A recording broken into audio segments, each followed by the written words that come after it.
திருச்செந்தூர் கோவிலில் முருகன் இருப்பதற்கான 5 அறிகுறிகள். உங்களுக்கு முருகன் நம்பிக்கை இருந்தால் கமெண்ட்ல ஓம் முருகன் போட்டுருங்க. முதல் ஆதாரமாக ஒருத்தர் ராஜகோபுரத்தை தன்னோட கேமராவில் ரெக்கார்ட் பண்ணிட்டு இருக்காரு. அப்படி ரெக்கார்ட் பண்ணும்போது பார்த்தீங்கன்னா அந்த கோபுரத்துக்கு பக்கத்தில் ஒரு வேல் வடிவத்தில் ஒரு உருவம் மாதிரி தெரிஞ்சிருக்கு. அவர் அதை ஜூம் பண்ணி பார்க்கும்போது அதில் வேல் தெரியவே இல்லை. ஆனால் ஜூம் அவுட் பண்ணி பார்க்கும்போது அதில் தெளிவாக ஒரு முருகனோட வேல் தெரிஞ்சிருக்கு. அதுவும் தலைகீழாக தெரிஞ்சிருக்கு. இதை பார்த்து நான் ஷாக்கான எல்லாருமே பக்கத்தில் இருக்கவங்க எல்லாருமே அந்த வீடியோவை ரெக்கார்ட் பண்ண ஆரம்பிச்சாங்க. ஆனால் யாருக்குமே அது ரெக்கார்ட் ஆகவில்லை. ஃபோனில் தெரியவே. அதை ரெக்கார்ட் பண்ணிட்டு திரும்பி அவர் எடுத்து பார்க்கும்போது அதில் அந்த வேல் ரெக்கார்ட் ஆகவே இல்லை. ரெண்டாவது, இந்த கடற்கரையில் முருகன் அப்படின்னு சொல்லிட்டு ஏகப்பட்ட பேர் எழுதி வைக்கிறாங்க. ஆனால் அந்த எழுதி வைக்கிற பேர் மேலே ஒரு சின்ன தண்ணீர் கூட படம் அடையுது. முதல்ல அந்த அலை எவ்வளோ தூரம் வருதுன்னு செக் பண்ணுறாங்க. அதுக்கப்புறம் அந்த அலை வர இடத்துல போய் முருகன் சொல்லிட்டு எழுதுறாங்க.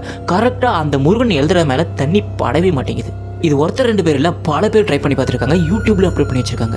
மூணாவது, சுனாமி. ஒரு தடவை சுனாமி வந்தப்ப இந்த கரையில் இருக்கிற எல்லா வீடு பில்டிங் சொல்லிட்டு எல்லாத்தையுமே தகர்த்துருச்சு. ஆனால் இந்த கோயிலுக்கு மட்டும் ஒரு சின்ன சேதனம் கூட ஆகவே இல்லை. ஏன், அந்த முருகன் மலையை கூட அது எப்படி மூழ்கடிச்சு, அதாவது தரமட்டமாக ஆக்கி தர லெவலுக்கு கொண்டு வந்துருச்சு. ஆனால் இங்கே உள்ள இருக்கிற முருகனையும் முருகன் கோயிலையும் இது வரைக்குமே அந்த சுனாமி எதுவும் பண்ணவே இல்லை. நாலாவது, இந்த மூலவர் முருகன் சிலை. இந்த சிலையை கடலுக்குள்ளே போட்டாங்க. கடலுக்குள்ளே போட்ட ஒரு பொருளை கண்டிப்பாக யாராலையும் எடுக்க முடியாது. ஆனால் ஒருத்தரோட கனவுல முருகன் வந்து நான் இந்த இடத்துல தான் இருக்கேன்னு சொல்லி கரெக்டாக அவர் அந்த போய் செக் பண்ணி பார்க்கும்போது அந்த இடத்துல முருகன் சிலை இருந்தது.